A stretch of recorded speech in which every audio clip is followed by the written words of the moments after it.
Hey everybody. So today we're going to talk about how to price your leather goods if you are making stuff to sell. And I'm going to do that by making, this is a pretty popular piece. So this is free on the Weaver website. It's a pattern for a card wallet. I accidentally printed it out double-sided. I didn't even know my printer could do that. But we're going to cut this pattern out. We're going to talk about how we would price this as we go through and make it.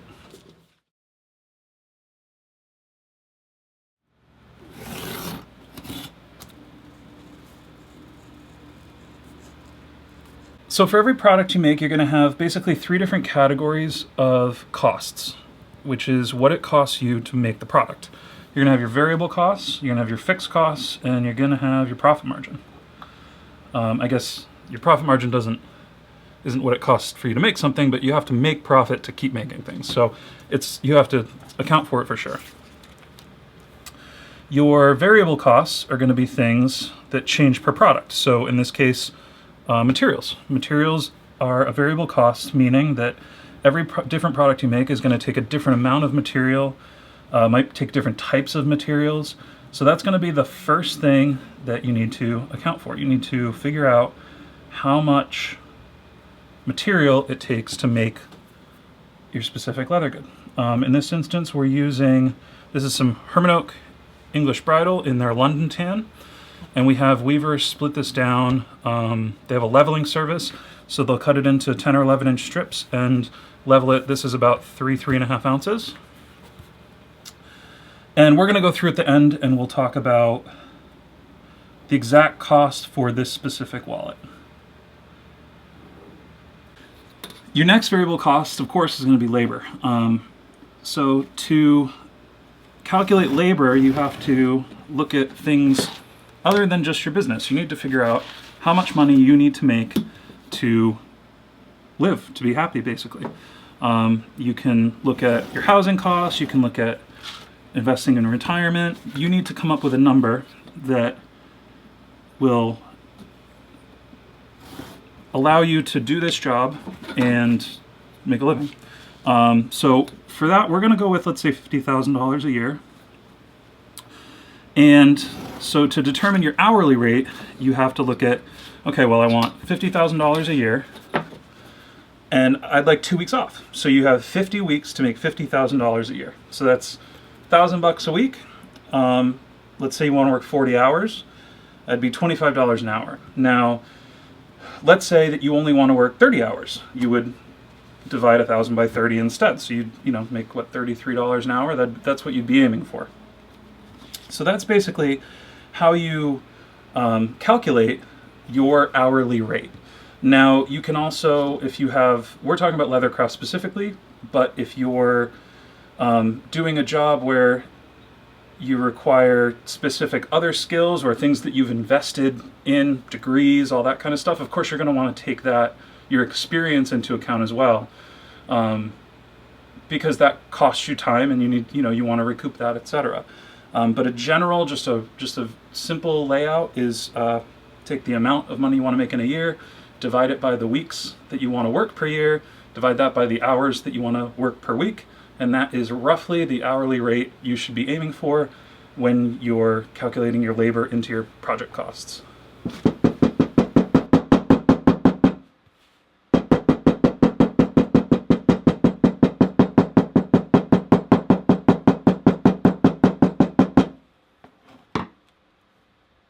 And so after materials and labor, our other variable costs are going to be things like packaging. What are you going to send this out in? You have to pay for that. Shipping, so you need your shipping materials, which you can include that in like your shipping and handling costs too. But the most important thing is the time for shipping. So you can't forget that the labor for this product isn't just the time making it, right? It's the time spent putting it in its package. It's the time spent printing out your labels. It's the time spent if you drop things off. The gas money, if you have to drive 15 minutes to the post office like we do, that's a half-hour round trip. So because this is your job, you can't forget to bill that half hour. You can split it up over, if you have like 15 packages, add maybe $1 or $2 to the price of each product to make up for it. But that's labor. That's part of the job. So And then also, if you do advertise, if you're going to advertise, that's going to be a variable cost as well, because you'll have different products will sell at different rates, and so your advertising budget will have to be a little bit different for every product. And you have to remember to account for your advertising. And I can't really speak to that so much because we don't pay for advertising. But from what I understand of it, let's say you're using Facebook ads and it costs you, for every $10 you spend on an ad, you sell a wallet, right? You would want to include that $10 or make sure that's included in the price of the piece. Your fixed costs are your expenses that don't change month to month depending on what you sell. So it doesn't matter how many pieces you sell, these costs are going to be the same every single month. Now those are, if you rent a space or if you're using a room in your home, the percentage of your home you use. So if you have like a bedroom and it's say 200 square feet and your house is 1,000 square feet, so 20% of your rent is dedicated towards your job. That's a fixed cost. If you have a shop, your shop rent, we have a shop, so our shop rent is a fixed cost. Your heat, your electric, internet, etc., etc. Those are all fixed costs that don't really fluctuate whether you sell 10 of something or 100 of something. So what I like to do is I take all those fixed costs and I divide them by 160, because it's 40 hours a week, 4 weeks in a month. And I kind of just add it ends up being like $5 an hour. So I just add $5 an hour to what I charge for labor. And that roughly gets me making sure that as long as I'm working, I am covering my fixed costs for the month. And the last thing you need to account for in your pricing is actual profit. So I think probably one of the most common misconceptions is that your labor cost is your profit.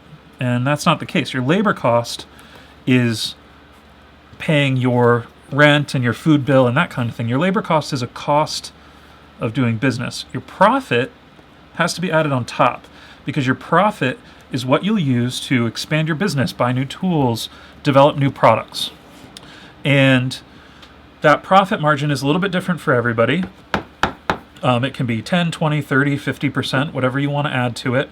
And I think a lot of it depends on what your goals for your business are. So if you are just starting out and you don't have a lot of tools, you're probably going to want to add a bigger profit margin so that you can more quickly expand your workshop and get the tools that you need to make things more efficiently. Because once you have those tools, then your labor costs go down and you're able to make things quicker at the same quality level, and you can be a little more competitive in price. And that's kind of what you see with you'll see new bourbon brands. They'll charge a lot of money for a younger product, and basically what they're trying to do is they're trying to bankroll their operation to get up and running and distill their own product and that kind of thing. It's very similar with something like leathercraft, because unless you invest a lot into your business to begin with before you're selling anything, you're probably not going to have a huge bankroll. And so you start out with a few small tools. Things take a while. You're going to want to make as much as you can to expand your physical operation and your capabilities as far as what you can make is concerned.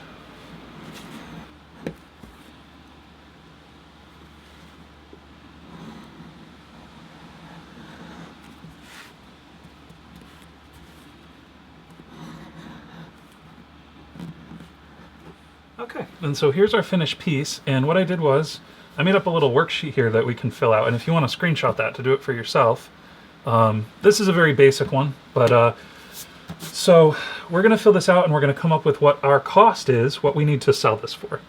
So first we'll start with materials. We used about 1.5 square foot of our Herman Oak English bridle. We used some thread, we used some wax, little things like that. So we're going to say that's about $25. My handwriting is horrible. Labor, it was about 2 hours, and we're going to go with our $25 per hour, so that's going to be $50. Now, packaging, you can do this however you want. We just use these nice little fabric bags, and we put them in there, and then we have a plastic bag. Ultimately, it's about $1 for packaging. And then I always add about $3 for our handling cost. This is not the shipping itself. but it's about $3 in labor to pack it all up, print out the label itself. It's about $3. Now our fixed cost, this is going to be different for everyone, and I'm not going to go through what our shop rent and everything is, but what I'm going to tell you is that our fixed cost is about $5 an hour for rent, heat, electric, internet, insurance, water, trash. It's going to be different for everybody. Those are our fixed costs, about $5 an hour, considering a 40-hour work week. So then all we're going to do is we're going to go add this up. So we have 75, 76, 79, and then this is 2 hours of labor, so it'll be $89. And $89 is our variable costs and our fixed costs. Now, to get our profit, we need to multiply that 89. I'm going to go by a 25% profit margin. You can go 10, 20, 30, 50, whatever you want. I'm going to go by a 25% profit margin, and I have to go get my calculator because I can't do that in my head. Okay, so 89 times 1.25, that's $111. So let's say $110. You could do 115 as well. Is what we need to sell this wallet for to make a sustainable amount of money to keep selling these as our living, essentially. And now the thing that you have to also understand is that this is our cost. So if you're going to sell these directly to your customers, you can sell them at $110. But if you're going to sell them in stores, a store is going to want a markup. So they need usually 2 to 2.2x, which means that you would double this or multiply it by 2.2, and it would be a $220 to $250 wallet. That's how leather goods can get so expensive if you're buying them in a retail setting. And so, yeah, so that's about it. This is a very basic way to determine how much you should charge for your products, but just remember the most important thing is on your labor. Remember that your labor and your profit are totally different things. That is something that I didn't learn. I was like 19, 20 when I started this, and I didn't learn that until I read a couple books. And this is the difference between just skirting by and making it work and actually having a healthy business that you can grow and move into different places. So thank you guys so much for watching, and we'll see you in the next one.